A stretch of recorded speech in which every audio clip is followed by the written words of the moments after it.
How to set a timer on iPhone 8 Plus. First, open the Clock app on your iPhone. At the bottom of the screen, tap Timer. Now, set the amount of time you want by scrolling through the hours, minutes, and seconds. For example, let's set the timer to 5 minutes.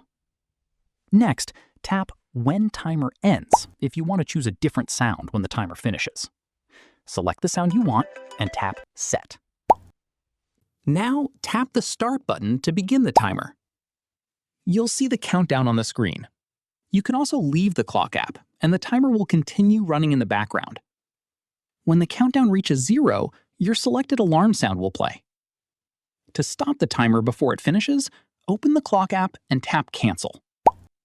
And that's how you can easily set a timer on your iPhone 8 Plus. If you found this tutorial helpful, give this video a thumbs up, subscribe to the channel, and thanks for watching.